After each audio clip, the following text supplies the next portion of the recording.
علی بھائی کو live stream پہ لیتے ہیں اور ان سے بات کا سلسلہ شروع کرواتے ہیں۔ السلام علیکم ورحمۃ اللہ وبرکاتہ علی بھائی۔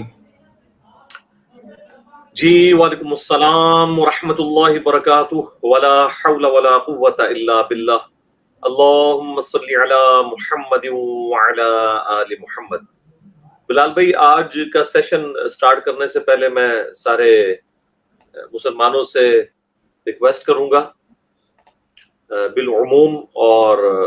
ہمارے جو پاکستان کے رہنے والے لوگ ہیں بالخصوص ان سے،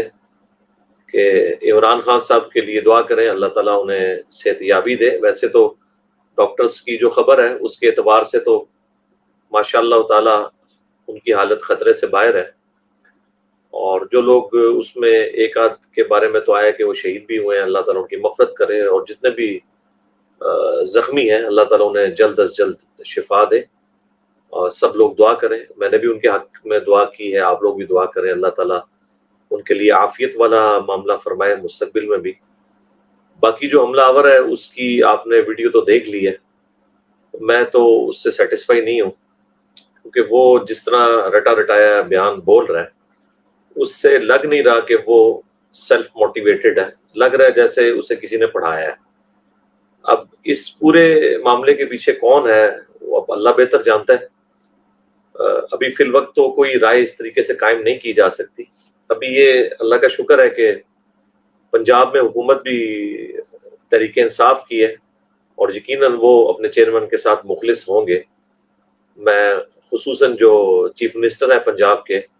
پرویز الہی صاحب، ان سے تو ریکویسٹ کروں گا کہ آپ فرنٹ سے لیڈ کریں، پریس کانفرنس کریں، اور یہ جو پوری صورتحال ہے جو اس وقت پورے ملک کے اندر ایک غم کی ایک کیفیت ہے، اور پاکستان اس چیز کا متحمل نہیں ہے کہ ایک اور پاپولر لیڈر کے ساتھ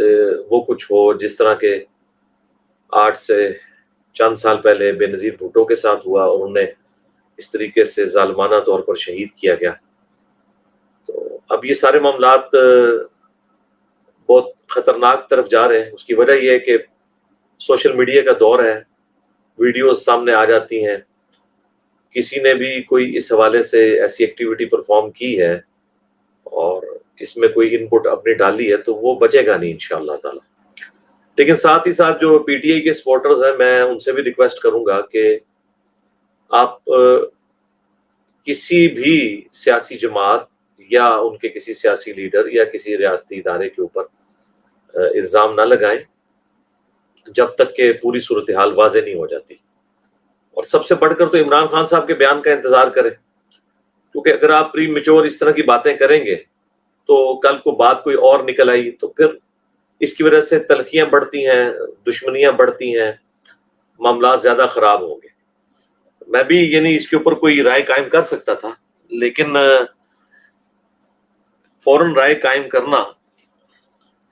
یہ کوئی عقل مندی کا تقاضا نہیں ہے۔ ہاں، یہ بات میں ضرور کہوں گا کہ اس کی تحقیق ہونی چاہیے، اس معاملے کو نارملی چھوڑنا نہیں چاہیے۔ پلس میں پی ٹی آئی والوں سے بھی ریکویسٹ کروں گا، ان کے جو ساتھ سیکیورٹی گارڈز ہیں اٹیچ عمران خان صاحب کے، کہ ایک شخص جو کہ لاکھوں نہیں کروڑوں لوگوں کے دلوں کی دھڑکن ہے، اختلاف تو ہر بندے سے ہو سکتا ہے، مجھے بھی سنگین نوعیت کے اختلافات ہیں عمران خان صاحب سے، سب کو پتہ ہے، ویڈیو میں ریکارڈڈ ہے، اور میری کوئی پولیٹیکل ایفیلیشن نہیں ہے کسی بھی پولیٹیکل جماعت کے ساتھ، لیکن جو حق کی بات ہے میں اس میں خان صاحب کو ہمیشہ سپورٹ کرتا رہوں، جہاں پہ مجھے ان سے اختلاف ہے وہ اختلاف رائے کی ہے۔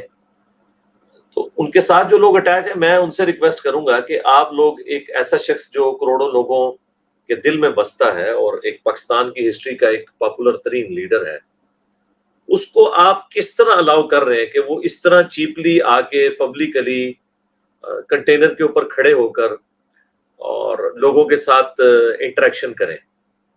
اس میں کوئی یہ بہادری نہیں ہے، یہ بیوقوفی اور بہادری میں بس ایک باریک سی لائن کا فرق ہوتا ہے۔ آپ لوگ تو اس معاملے کو سمجھتے ہیں، اور جس طرح کے کچھ ان کے وزراء ایکس پی ٹی آئی کے بتا رہے ہیں کہ پہلے ہی یہ خطرہ تھا کہ کوئی اس طرح کی ایکٹیویٹی پرفارم ہو جائے گی، آج کے دن کے بارے میں ان کے پاس کوئی اطلاعات تھیں ایسی، تو اس کے باوجود آپ نے خان صاحب کو اس طرح پبلکلی ایکسپوز کیوں ہونے دیا؟ آپ دیکھیں کہ بلاول بھٹو جب تقریر کر رہے ہوتے ہیں تو انہوں نے اپنے سامنے ایک بلٹ پروف شیٹ رکھی ہوتی ہے اور لوگ بعض ان کا مذاق اڑا رہے ہوتے ہیں. یہ کوئی بزدلی نہیں ہے میرے بھائی. اللہ کے نبی علیہ السلام نے بھی اپنے سیکورٹی گارڈ رکھے ہیں. اس میں کون سی بزدلی والا معاملہ ہے؟ وہ تو جب قرآن میں آیات نازل ہوئیں واللہ یعصمک من الناس، اے اللہ کے نبی اللہ آپ کی حفاظت فرمائے گا آپ کے دشمنوں کے اگینسٹ، تو پھر نبی صلی اللہ علیہ وآلہ وسلم نے گارڈز رکھنا چھوڑ دیے تھے. لیکن یہ آپ کے لیے اسپیسیفکلی اللہ تعالیٰ کی پروٹیکشن تھی. تو یہ گارڈز تو رکھنے چاہیے. تو اب گارڈز کا کام یہ ہے، سیکورٹی کے آفیسرز کا کام یہ ہے کہ وہ بلٹ پروف شیشہ ارینج کریں، اور اسی طریقے سے یہ کنٹینر بھی بلٹ پروف بلکہ بلاسٹ پروف ہونا چاہیے. میں دیکھ رہا تھا ایک صحافی اوپر چڑھ کے وہ سارا دکھا رہے تھے کہ وہ جو گولی ہے اس نے اس کی شیٹ میں بھی سوراخ کر دیا ہوا تھا. تو یہ کون سا کنٹینر ہے کہ جس کی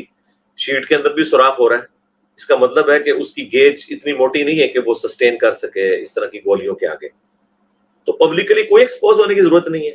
اور جو لوگ کہہ رہے ہیں نا جی سیکورٹی میں کمزوری ہے، میں سیکورٹی والوں کو اس حوالے سے تو مجرم نہیں سمجھتا کہ وہ اس حوالے سے کچھ کر سکتے تھے. ہاں اس حوالے سے ضرور مجرم ہے کہ وہ پبلکلی کیوں ایکسپوز ہونے دیتے ہیں. سامنے کوئی شیٹ رکھیں اور جب تقریر کرنی ہو بس اس وقت خان صاحب باہر نکلیں. اس کے علاوہ ان کو باہر نکالنے کی کیا ضرورت ہے؟ اگر نکالنا ہے تو آپ شیٹ کے ذریعے کریں، اور اگر شیٹ نہیں ہوگی تو آپ جتنے مرضی سیکورٹی گارڈ لگا لیں. جب ایک انڈیویجول موٹیویٹڈ بندہ پبلک میں آ گیا اور اس نے کوٹ پہنا ہوا ہے، کوٹ کے اندر اس نے ایک گن چھپا کے رکھی ہوئی ہے اور وہ کنٹینر کے قریب چلا گیا، تو اسے چند سیکنڈز ہی چاہیے فائر کرنے کے لیے، اور اس نے کیے. وہ تو اللہ بھلا کرے ایک پیچھے کھڑا ہوا تھا بندہ جس نے ماشاءاللہ دلیری دکھائی ہے اور اس کا ہاتھ پکڑ لیا ہے. ادروائز تو اگر وہ دوبارہ اس کو مزید موقع ملتا تو اور لوگ بھی اس میں یعنی زخمی ہو سکتے تھے اور شہادتیں بڑھ سکتی تھی. اس نے بڑی دلیری سے اس کو پکڑا ہے، اور معلوم وہ جتنا پروفیشنل لگ رہا تھا نا، جس طرح اس نے نشانہ لیا ہے، مجھے تو نہیں لگتا کہ کسی بھی حوالے سے وہ کوئی ایک انڈیویجولی موٹیویٹڈ بندہ ہے. وہ باقاعدہ ٹرینڈ بندہ لگ رہا ہے. اور جس طریقے سے آ کے اس نے پولیس کے سامنے بیان دیا ہے السلام علیکم، اور وہ ٹیپیکل قسم کے جو اس نے الفاظ استعمال کیے ہیں کہ یہ گمراہ کر رہا تھا پاکستانی نیشن کو، اور پھر ایک مذہبی کارڈ بھی اس نے بیچ میں یوز کیا کہ اذان کے وقت جو ہے وہ ڈیک بج رہے ہوتے ہیں. مجھے تو اس کے بیانات بھی معذرت کے ساتھ ٹوٹلی جس طرح طوطے کو رٹائے ہوتے ہیں نا وہ لگتے ہیں.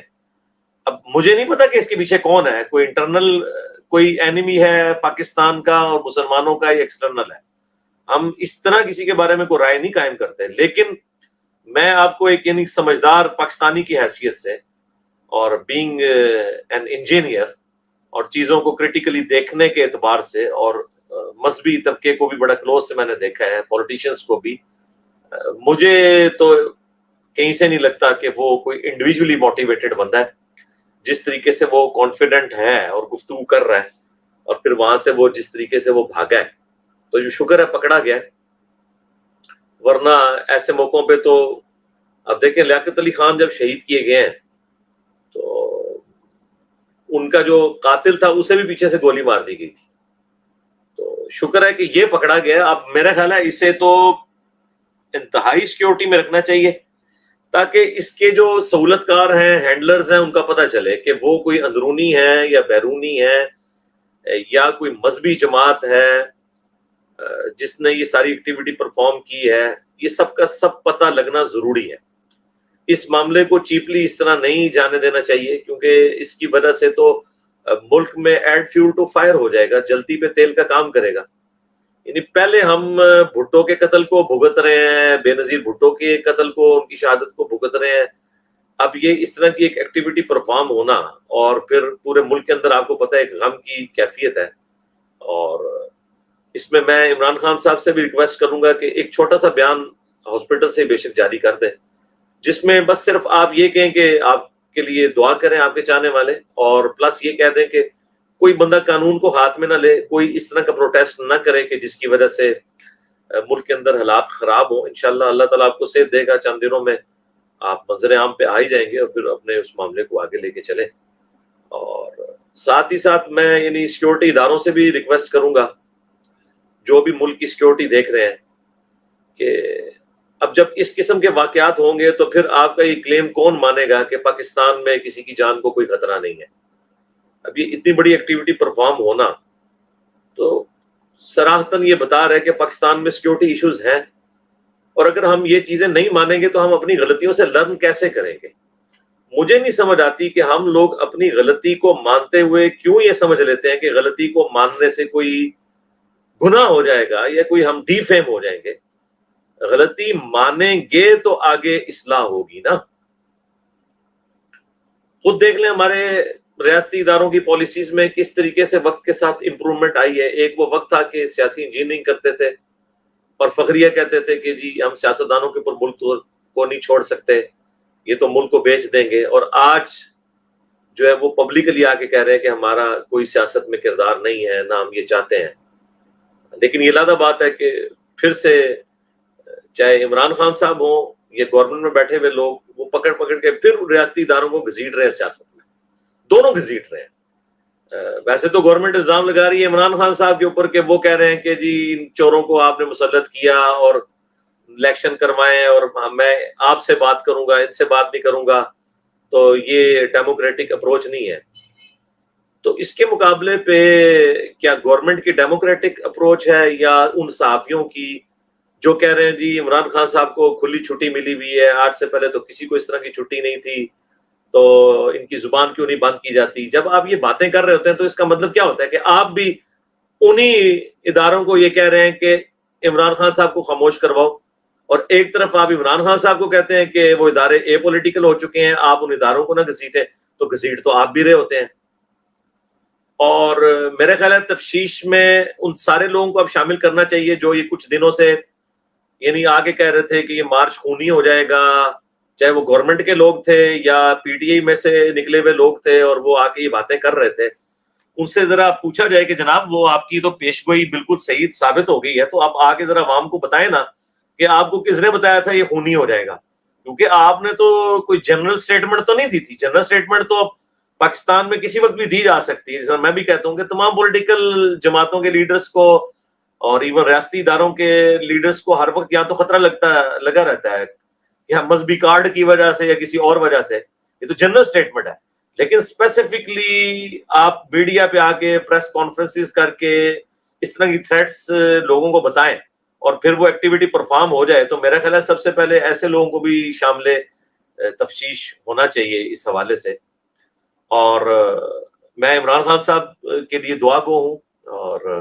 باقی تمام لیڈرز کے لیے بھی دعا گو ہوں کہ اللہ تعالیٰ ان کے لیے عافیت کا معاملہ کرے، اور میں خان صاحب سے اسپیشلی اور ان کے چاہنے والوں سے ریکویسٹ کروں گا کہ یہ جس نوجوان نے ہمت کر کے اس کو پکڑا ہے، یعنی یہ خان صاحب سے محبت کا ایک اس نے ثبوت دی ہے، تو اسے ایک بہت بڑے لیول کا انعام پی ٹی آئی کی جانب سے بھی اور گورنمنٹ کی طرف سے بھی دینا چاہیے۔ یہ لوگ حقدار ہیں جو واقعی دل و جان سے اگر یہ دعویٰ کرتے ہیں نا کہ ہم اپنے لیڈر کے لیے جان دیں گے تو وہ تیار ہوئے ہیں۔ اور آپ دیکھ لیں مشرف صاحب سے ہمیں لاکھ اختلافات، لیکن ان کی یہ خوبی تھی کہ جس بندے نے بھی ان کی جان بچانے کے لیے ایفرٹ پٹ کی تھی جب ان پہ مرڈر اٹیمپٹ ہوئی تھی، تو انہوں نے لائف ٹائم ان کا خرچہ جو ہے وہ اٹھایا ہوا ہے، تو یہ بہت بڑی بات ہے۔ تو میرا خیال ہے عمران خان صاحب کو بھی ان کے چاہنے والوں کو بھی ایٹ لیسٹ اس بندے کو ضرور جو ہے سپورٹ کرنا چاہیے۔ پلس اس پورے لانگ مارچ میں جتنے لوگ شہید ہوئے ہیں ابھی تک کنٹینر کی مس ہینڈلنگ کی وجہ سے اور مس مینجمنٹ کی وجہ سے، وہ بھی سارے لوگ، جس طرح وہ ایک صحافی عورت تھیں وہ بھی شہید ہوئی، اس میں خیر ان کی اپنی غلطی بھی تھی، بہرحال ان کو بھی کمپنسیٹ کرنا چاہیے۔ اور اس طرح ایک بچہ بھی آیا تھا موٹر بائک والا، اور کچھ اور لوگوں کے بارے میں بھی آیا مختلف، سب لوگوں کو بھی ساتھ ساتھ یعنی یہ سمجھیں کہ آپ کے لانگ مارچ کے شہداء ہیں۔ باقی میرا اپنا پوائنٹ آف ویو ہو سکتا ہے، لیکن میں ایک آپ کو سنسیئر مشورہ اس حوالے سے دے رہا ہوں کہ یہ لوگ جو ہیں اس قابل ہیں کہ انہیں فائنینشلی آپ لوگ سپورٹ کریں، انہیں ایوارڈ دیں، ریوارڈ بھی دیں، خالی ایوارڈ نہیں ریوارڈز بھی ہونے چاہیے۔ اللہ تعالیٰ پاکستان کی خیر فرمائے، پاکستان کو بالخصوص اور تمام عالم اسلام کو بالعموم اندرونی اور بیرونی خطرات سے محفوظ فرمائے۔ پاکستان سمیت دنیا بھر میں جہاں کئی مسلمان مظلوم ہیں خصوصاً چائنا میں، کشمیر میں، انڈیا میں، یمن میں، فلسطین کے اندر، افغانستان میں، عراق میں، شام میں، اور پاکستان میں بھی جو سیلاب زدگان ہیں، اللہ تعالیٰ غیب سے ان کی عزت آبرو جان و مال کی حفاظت فرمائے، اور دنیا کے تمام مسلمان، خواہ جنوں میں ہو خواہ انسانوں میں، ان کے حق میں وہ تمام دعائیں قبول فرمائے جن کا سوال اللہ کے محبوب صلی اللہ علیہ وآلہ وسلم نے کیا، اور ان تمام چیزوں کے شر سے اللہ تعالیٰ ان سب کو، تمام مسلمانوں کو اپنی پناہ عطا فرمائے جن جن چیزوں کے شر سے اللہ کے محبوب صلی اللہ علیہ وآلہ وسلم نے پناہ طلب کی۔ بس یہی میرا میسج تھا۔ صلو علی محمد وآل محمد، اللہم صلی علی محمد وعلی آل محمد واصحاب محمد وازواج محمد وامت محمد اجمعین الی یوم الدین، آمین۔